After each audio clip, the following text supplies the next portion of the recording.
Hey guys, welcome back to the channel. Today I'm going to be working on JJ, and I'm going to be putting a front drive shaft in him. And you remember how I balanced the old one? It had a vibration in it, and that was actually a really good fix, and it has worked good, but at certain speeds, not every time, but it'll still have a vibration to it. So my wife asked me what I wanted for Christmas, and I said, get me a front drive shaft. I'll pop that thing in and I'll make a video on it. So that's what we're going to be doing today.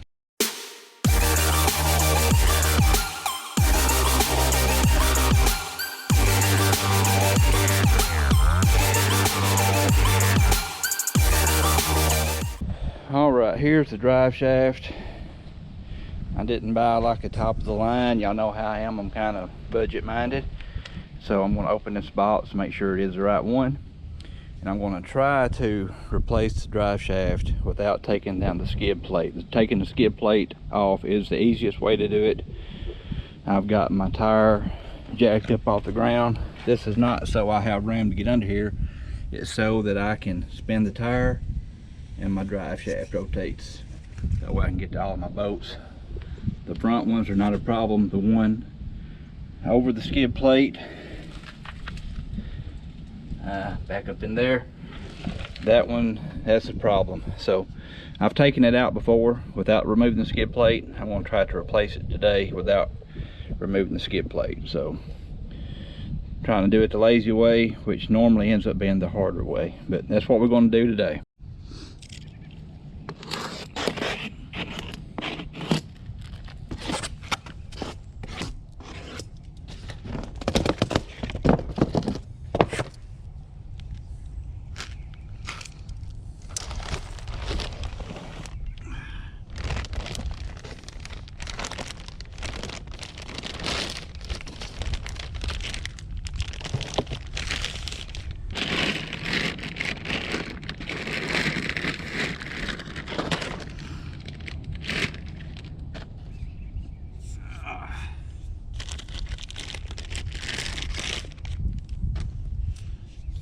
So that's a nice,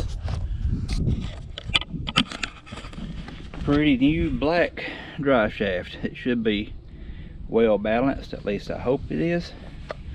I've got this little nice keeper to keep these caps on right here. So now I need to get up in there and see if I can get my old drive shaft out. Little 1/4 inch impact, a little wrench. It should be an 8mm. There's an 8mm. Boy, it sure is short. Get me a socket while I'm at it to put on my little 1/4 inch impact. Okay, and my ratchet. All right, so you can see the bolt right there that I gotta get off. I'm on the back side of the skid plate. I'm gonna reach up in there, and I've got it to where I can rotate the drive shaft to get to all the bolts. So that's how I'm gonna take those off. I'll come back when I get that done, because there's no really way for me to get my arm up in there and have the camera in there at the same time.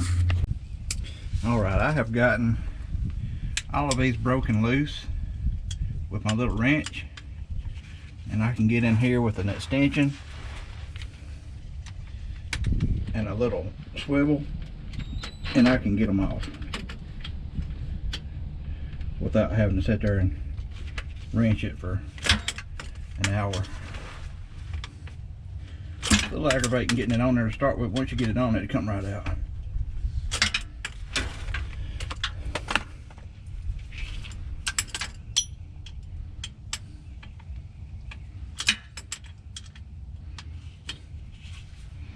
Right there.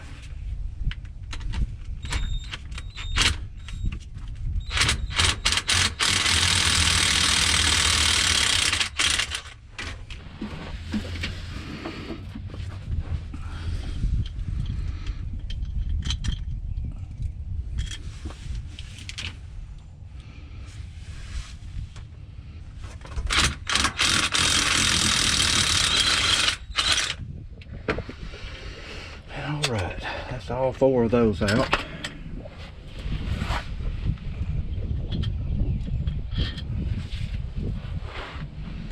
Now for the front.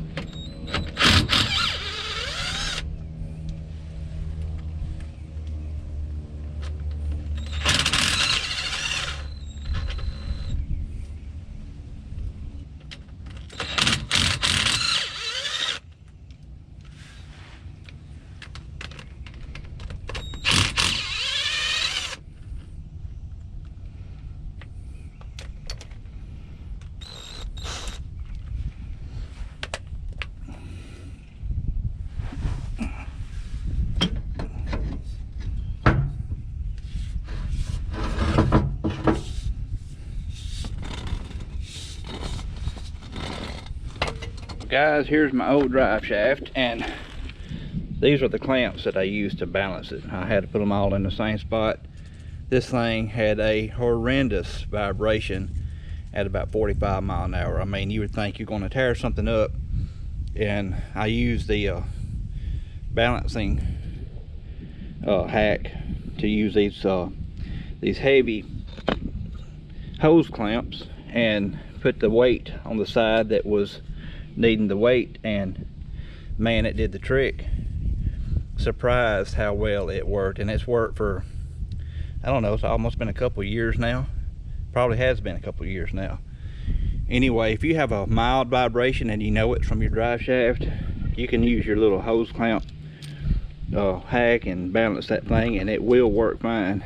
And I'll leave a link to the video to where I did that mod. It'll be right up here, this little banner that just popped up. If y'all click on that, you can go watch the video to see how I did balance my drive shaft with these hose clamps. So now, let's put the new drive shaft in. I no longer need a drive shaft with the hose clamps on it. And like I said, mine was terrible, and it eliminated it almost 100%. At certain times, I don't know what would cause it, you could feel a little vibration come back, but most of the time it was silky smooth.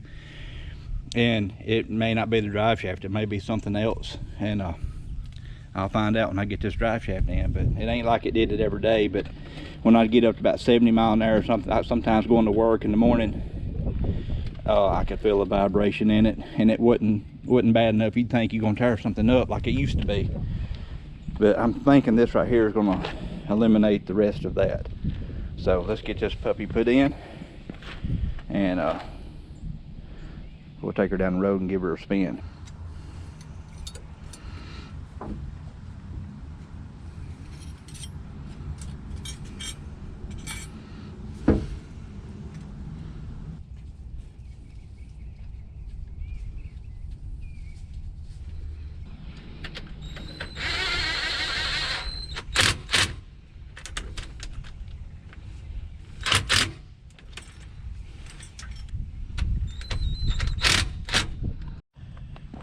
Okay, I've got a problem. Oh, my original one is considerably shorter than this one.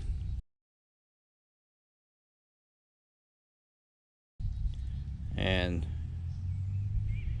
it looks to me, I don't know how they have done it, but you can see the diameter of this one is greater than this one.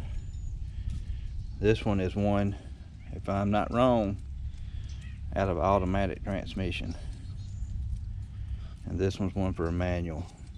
It has to be smaller in diameter to clear some of the housing on the automatic transmission. And I gotta go look. I'm certain I ordered the correct one, but it will not fit. It's fully collapsed. This one is not collapsed, and it's still shorter. And then of course it'll go on down.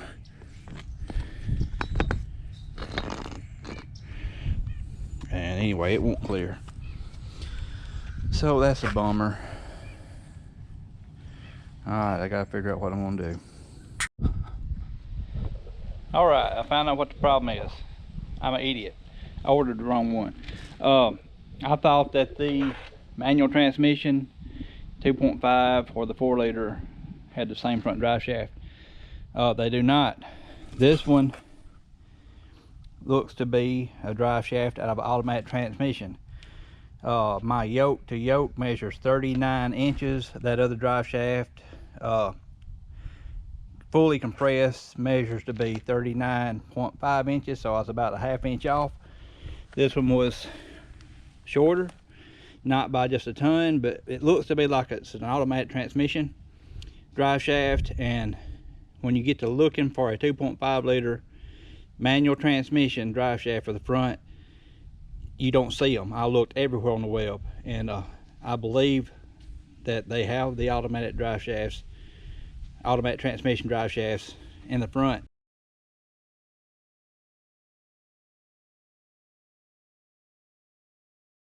I got another one on order, and it's going to be just like that one. So I don't think the previous owner actually messed it up. That's probably the one that came in the Jeep. Smaller diameter, and it is shorter. But anyway, I'll finish the install when it comes in. I'll see y'all then.